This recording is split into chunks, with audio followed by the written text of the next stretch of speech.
Well, good evening, and probably good morning if you're watching this, but it's the night before I'm going to post it, and so we are coming here now to the next Bible story, and I make no promises to continue to go in chronological order, but for these first few stories, I am going to stick to the chronological order, and so now we've dealt with creation, we've dealt with the story of Adam and Eve, and now, finally, we're going to deal with the story of Cain and Abel. I don't know why I said finally, because this is only the third story I've told yet. But anyways, we're going to deal with the story of Cain and Abel. And so we're going to get right into the story tonight. This one, this one, Lord willing, is not going to be as long. And so we're going to start reading here in Genesis chapter number 4 and verse number 1. The Bible said, "And Adam knew Eve his wife, and she conceived and bare Cain, and said, I have gotten a man from the Lord. And she again bare his brother Abel, and Abel was a keeper of the sheep, but Cain was a tiller of the ground." So now we have here the first family. Adam and Eve, they've been married by God himself. We know that man has fallen. They've fallen into sin. They've been exiled from the Garden of Eden. But they are still married, and it is a marriage that's ordained by God. And so naturally they have conceived and given birth now to two children, Cain and Abel. And we see here in verse number 3, "And in process of time it came to pass that Cain brought of the fruit of the ground an offering unto the Lord. And Abel he also brought of the firstlings of his flock and of the fat thereof. And the Lord had respect unto Abel and to his offering. But unto Cain and unto his offering he had not respect. And Cain was very wroth, and his countenance fell." Now we all know, jumping right to the chase here, and even on my thumbnail, I put, is Cain really a murderer? Did Cain really commit murder? And I'll just go ahead and spoil it for you. Yes, Cain did in fact commit murder. He definitely committed murder. There was no justification in this. There was no right cause for this. This was not the will of God. But this story really starts with not so much a disparity between Cain and Abel. It was really something between Cain and God. And so what we see here is we see that Cain, he brought an offering unto the Lord. Now, of course, this offering that it's speaking of, this would have been an offering for sin. This would not have been an offering like maybe we think of as you go to church and you have somebody walking down the aisle with an offering plate and you put an offering in there. But rather, this is Old Testament. This is before Jesus. This is before our sins have been atoned for completely and totally by Jesus Christ. And so this is an offering for sin.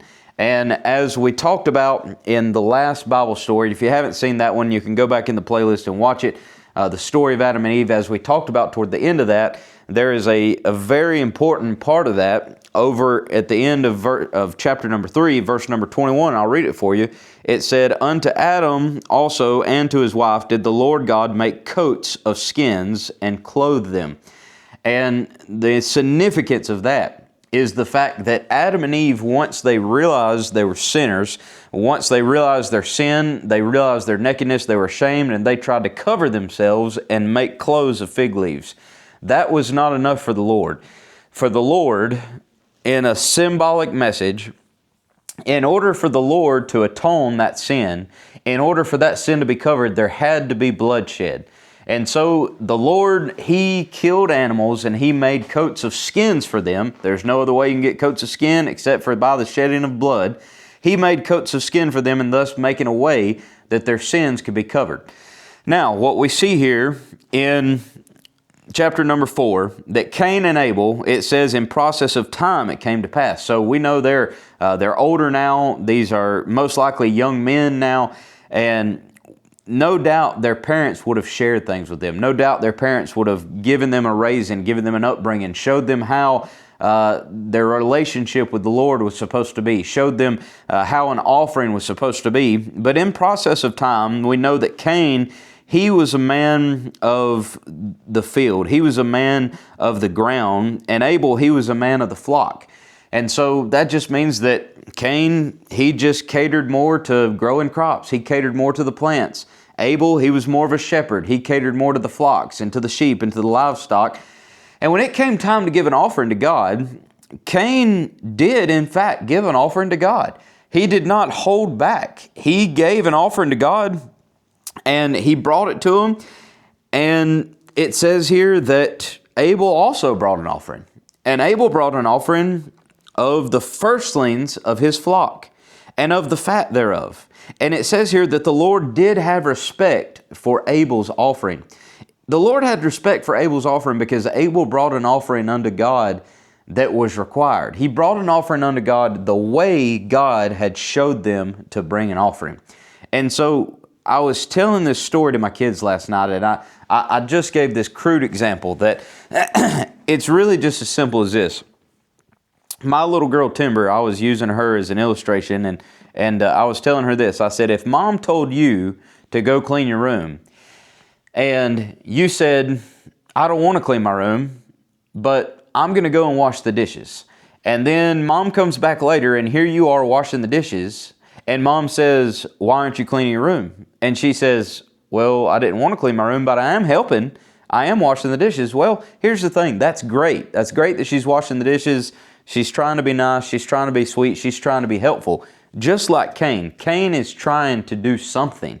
He's given an offering to God, but he's not doing it the way God said. And so even though Timber would be trying to help in washing the dishes, that's not what Madison asked. That's not what my wife asked. She asked her to clean her room, and so thus, even though she's doing something good, she's not doing what she was told to do, and so she's disobeying. But then in this case, it goes even further than that, because when you don't take God at His word, when you don't take God at exactly what He's told you and asked of you, that is not faith.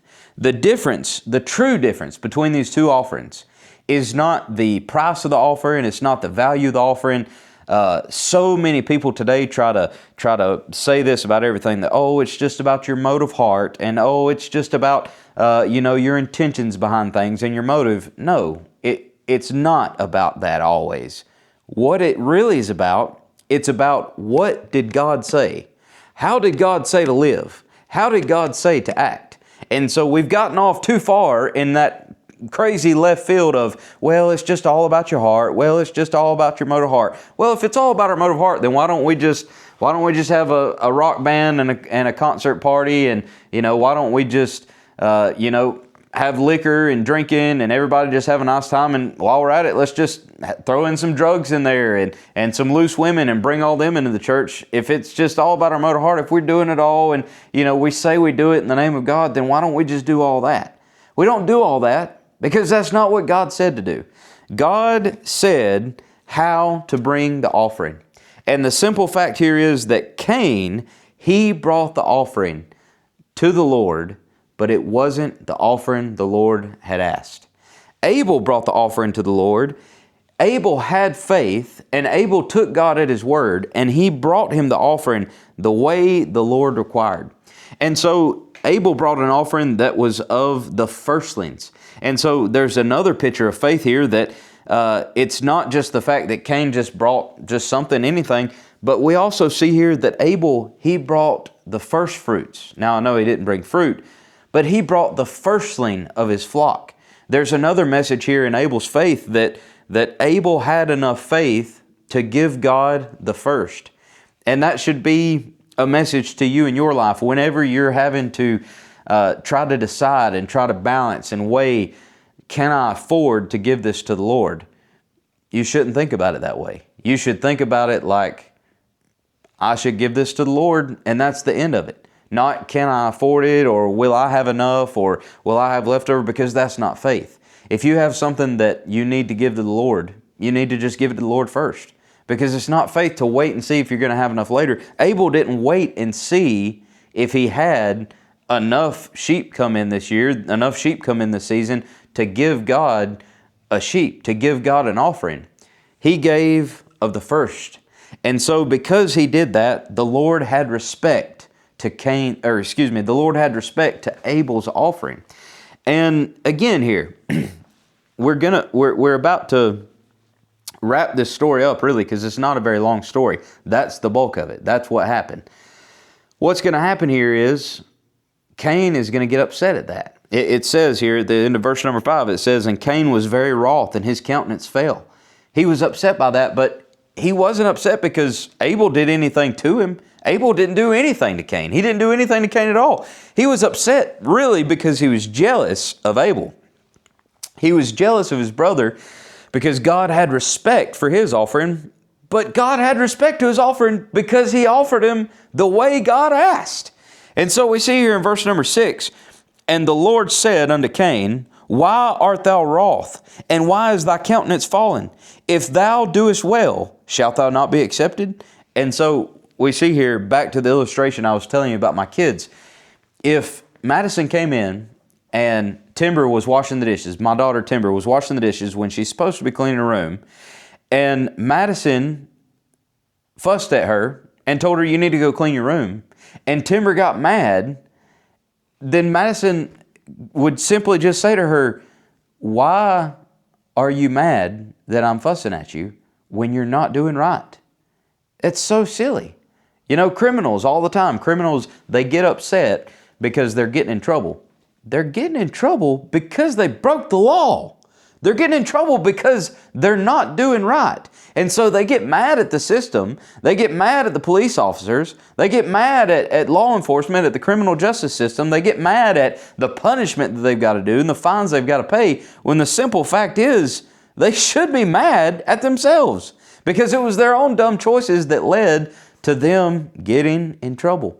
And so this is exactly what's happened here with Cain, that he's upset with the Lord. And the Lord's telling him, "If thou doest well, shalt thou not be accepted?" If you do good, guess what? You don't get in trouble. If you don't break the law, you don't get locked up. If you don't break the law, then you don't have to pay the $100 fine for reading your Bible and, while you're driving, when you're in a hands-free state. And if you don't get that, just go back and watch the last video. But if you do right, you don't have to pay the consequences. If you do right, you don't have to suffer the punishment. And so the Lord's just putting this so simply here. And this is such a good story, and this is such an important story because there's no deep hidden meaning here. There's no deep theological doctrine that I'm driving at. It's just the simplicity of right and wrong.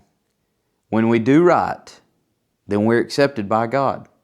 When we do what the Lord asks us to do, the Lord respects that, and the Lord honors that, and the Lord is pleased with that.